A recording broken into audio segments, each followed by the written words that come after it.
empezar la clase. Aquí estás. Sí, pero no. Vamos, muchachos, vamos. Vamos que arranca. Ahí va. Alguien que me Ahí está. A ver, presentar. Bueno, hola a todos. Voy a hablar de electrocardiograma normal y asociado valor torácico.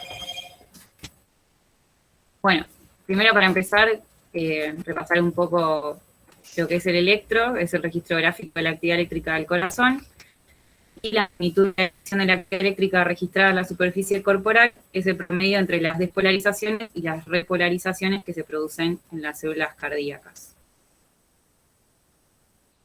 Bueno, ¿cómo se hace un electro? Principalmente lo que tenemos son las distintas derivaciones.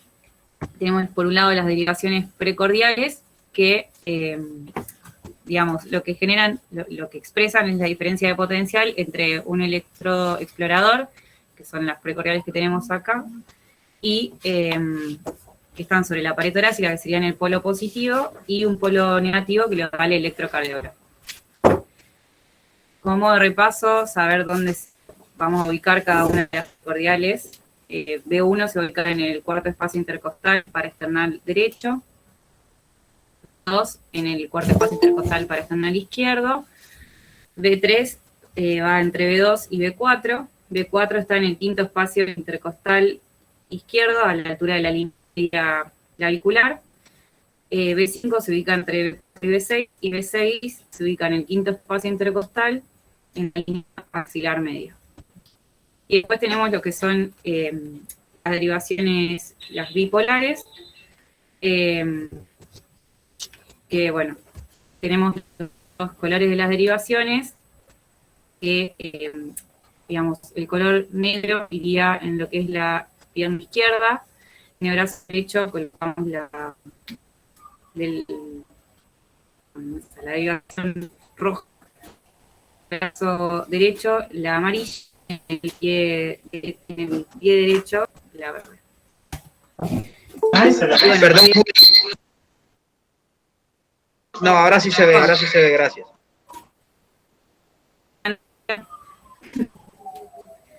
Perdón, ya que te interrumpí, la idea no es interrumpir, pero me pasó ya con varios electrocardiógrafos que no siempre se respeta el color, que a veces, como muchos habrán visto, es esta letra en inglés, ¿sí? De left and right y un abrazo.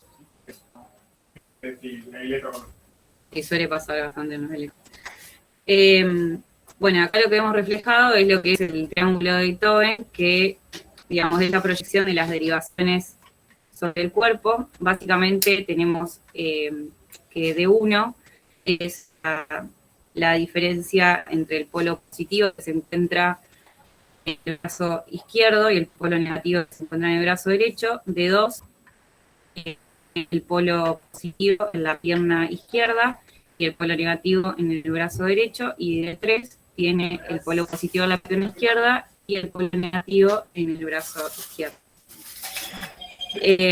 Y después lo que tenemos es lo que es el sistema hexaxial de Valley, que sirve para determinar el eje cardíaco en el plano frontal.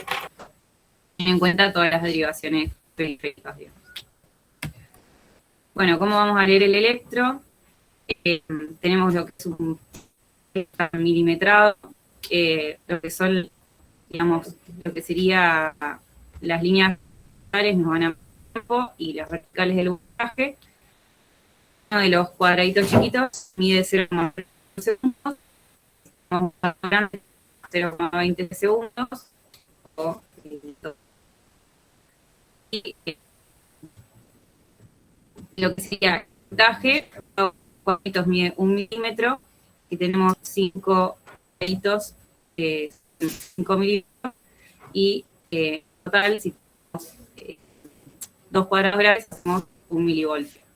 A partir de esto, vamos a tener en cuenta lo que son las que se van a generar en las distintas ondas, segmentos del electro.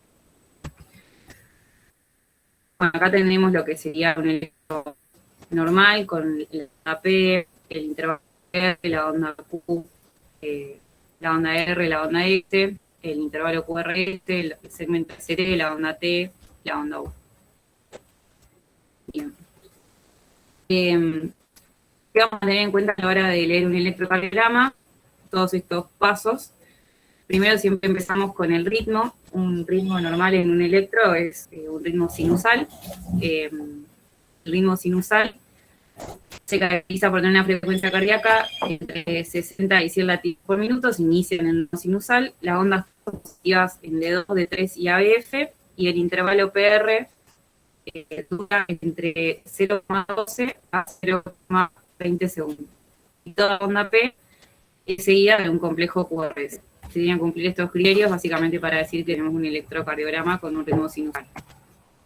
La frecuencia cardíaca, hay distintas formas de medir la frecuencia. Si tenemos el ritmo regular, lo que podemos hacer es contar desde las R la cantidad de líneas verticales que se encuentran y ponerle una numeración. A la primera línea le ponemos 300, a la segunda 150, a la tercera 100, y eso lo hacemos dependiendo de la distancia que hay entre una R a la otra. También teniendo en cuenta la distancia entre una R a la otra, la frecuencia se puede calcular usando lo que sería esta regla, que hace 1500 dividido un número de cuadraditos chiquitos que hay, y si no, también se puede hacer 300 dividido la cantidad de números de cuadrados grandes que tenemos. Eso entre la R y la R cuando tenemos un ritmo regular. Cuando tenemos un ritmo irregular, lo que se hace es, contar en 6 segundos la cantidad de complejos que tenemos, la cantidad de complejos QRS que tenemos, y eso lo multiplicamos por 10. Y ahí nos da la frecuencia cardíaca en un ritmo irregular.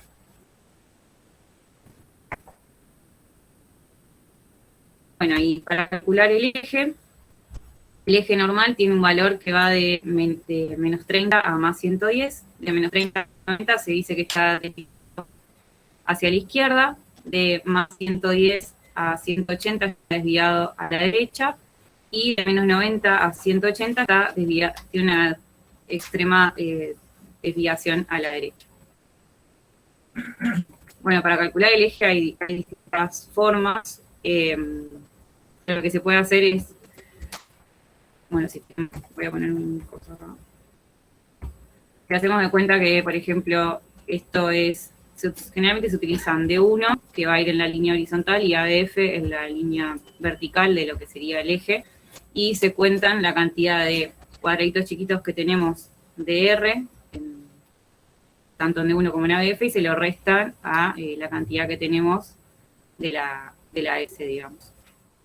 Y eso nos va a dar un número que lo vamos a colocar acá en el eje. Yo señalo con la lapicera, que lo vamos a colocar acá en el eje. Acá colocamos el número que nos da de 1 y acá el que nos da ABF, y ahí sacamos bien el eje cardíaco. Bueno, la onda P es el primer componente del electro. Se produce en contexto de la despolarización de ambas aurículas e indica que el impulso se originó en el nodo sinusal. Está siempre excediendo al complejo QRS y puede medir hasta 2,5 milímetros de alto y 120 milisegundos de duración. Generalmente cuando tenemos un crecimiento auricular derecho, lo que vemos es una P alta o P pulmonar, es decir, que va a medir en voltaje mayor a 2,5 milímetros, y generalmente cuando tenemos un crecimiento auricular izquierdo, lo que va a hacer es que va a estar aumentado en el tiempo y no tanto en el voltaje.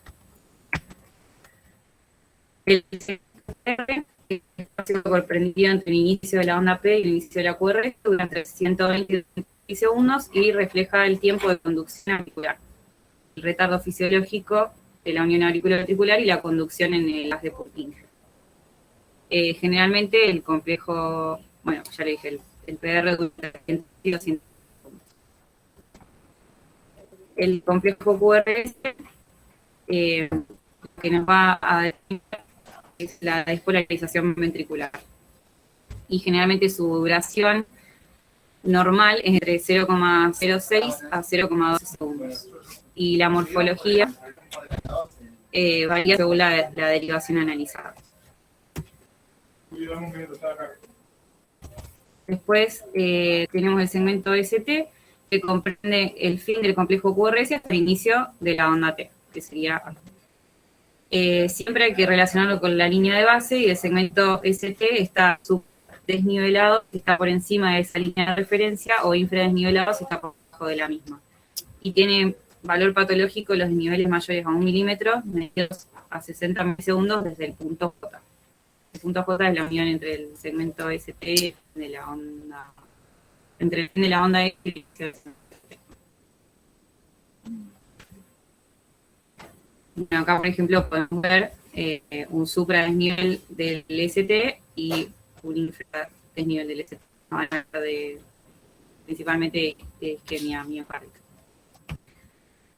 Bueno, y la onda T también son concordantes con el QRS, pueden ser ambos positivos o ambos negativos. Es positiva en la mayoría de las derivaciones y es negativa en A, también lo puede ser en B3 y B1, y ocasionalmente es negativa en B1 y B3 en mujeres jóvenes y niños. Y lo normal es que las ondas T sean asimétricas, es decir, que tengan una rama ascendente lenta y una rama descendente rápida. Bueno, después tenemos el intervalo QT, que la duración es entre 0,30 y 0,40 segundos, se debe medir en B5, y la manera más usual de calcular el QT corregido es con la fórmula de Basset, que sería el QT corregido es igual al QT del paciente dividido por la raíz cuadrada del intervalo RR. Y todo este resultado es en segundos. Nos da un ejemplo. Bueno, eso en cuanto a lo que sería el electrocardiograma normal. Más que nada, entonces, volviendo un poco para atrás, perdón. Lo que tenemos que tener en cuenta a la hora de leer un electro es básicamente ver el ritmo, la frecuencia, la onda P, el intervalo PR, el complejo QRS, el segmento ST y la onda T. Eso es lo más importante a la hora de leer un electro. Bueno. En cuanto a lo que es el dolor torácico, voy a hacer un pequeño resumen básicamente que cuando nos llega un paciente a la emergencia, digamos, que tiene dolor torácico, cualquier paciente que evaluemos, es siempre lo importante es diferenciar que tenga un síndrome coronario agudo de cualquier otra causa que pueda llegar a tener. Lo importante a la hora de evaluar un paciente con dolor es siempre hacer la lista del dolor, que ya lo hemos visto en clases anteriores, por ejemplo, en la de cefalea. Vamos a tener en cuenta la antigüedad, la localización, la intensidad, el carácter, la irradiación y si alivia o se agrava con distintos factores. Si es un dolor que es previamente conocido, qué síntomas asociados tiene y, bueno, obviamente, si el paciente presenta ya factores de riesgo o comorbilidades que nos lleven a pensar distintas patologías relacionadas con el dolor que está sufriendo el paciente. Bueno, las principales causas de dolor torácico las podemos dividir en cardíacas y no cardíacas. Dentro de las cardíacas, las coronarias o las no coronarias. Las más comunes son la angina de esfuerzo y la angina de reposo. Y las no coronarias tenemos la pericarditis, miocardiopatías, valvulopatías y, bueno, prolapso de la válvula mitral. Y las no cardíacas podemos pensar en causas esofágicas como esofágico, reflujo, causas gastrodenales, gastritis, duodenitis, úlcera péptica. Causas pulmonares podemos pensar en tromboembolia o neumotórax. Causas pleurales, pleuritis. Causas vasculares, síndromes aórticos agudos. Y bueno, también podemos pensar en dolores que pueden ser, por ejemplo, osteocondritis, causas psicógenas o de partes blandas, por ejemplo, patología de la glándula mamaria. Todo eso nos puede generar dolor. Y bueno, es todo, digamos, todo un desafío tratar de encontrar cuál es el origen del dolor del paciente. Bueno, acá más o menos, digamos, lo que quise destacar son los dolores que son potencialmente graves, principalmente el síndrome coronario agudo, la disección de aorta, la embolia pulmonar, el neumotórax a tensión, la rotura o la perforación esofágica y el taponamiento cardíaco.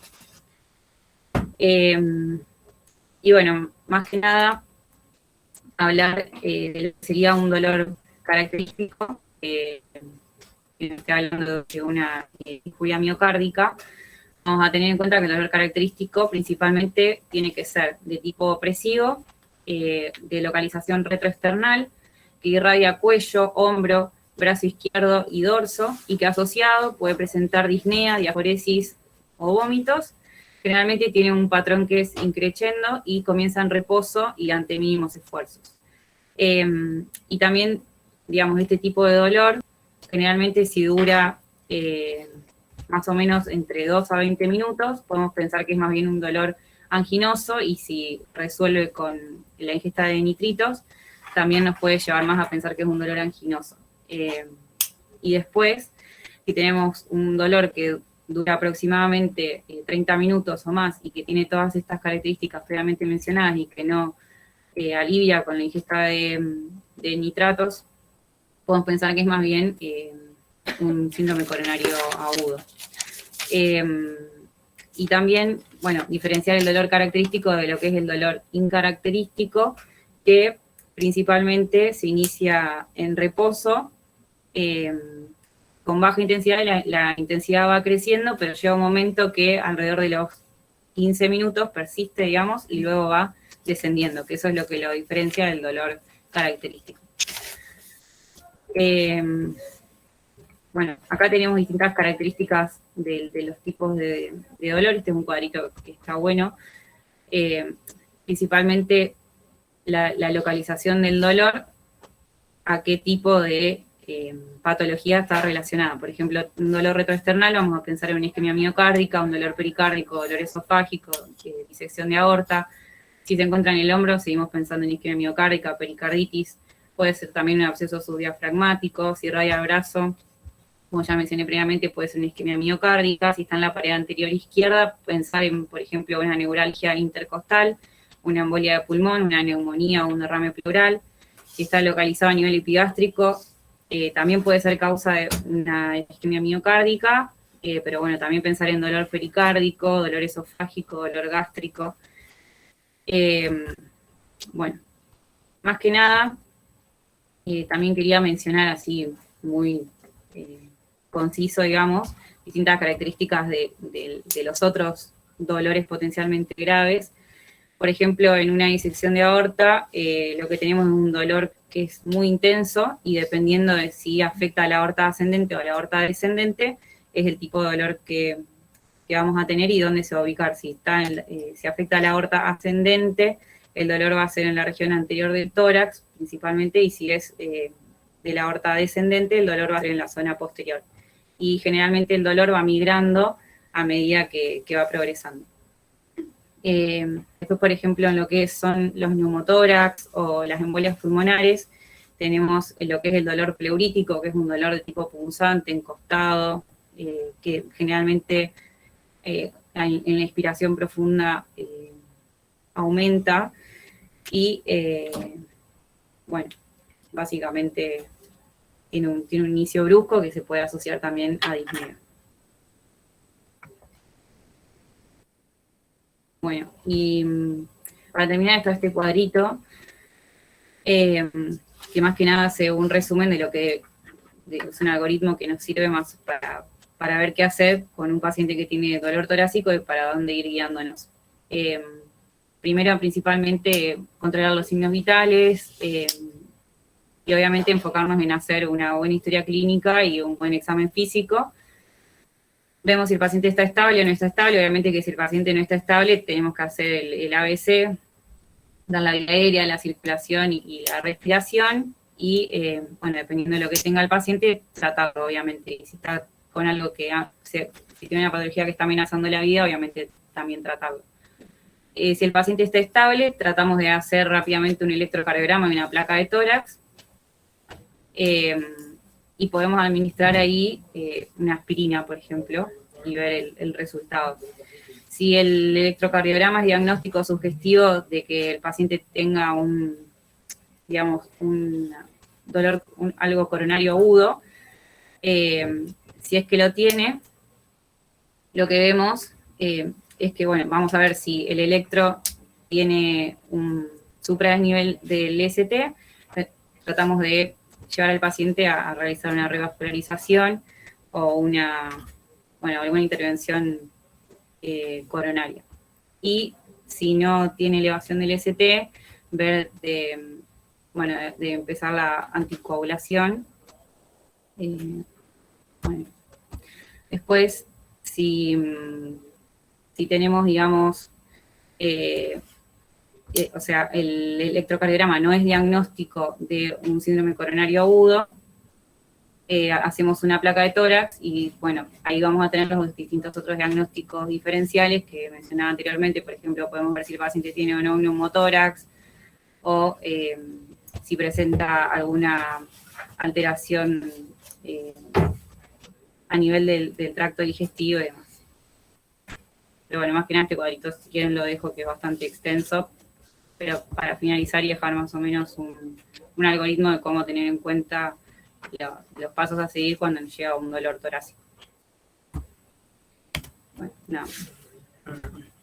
Perdón, Juli, ¿qué dijiste lo de la aspirina? Sí. No, que no te escuché, perdón.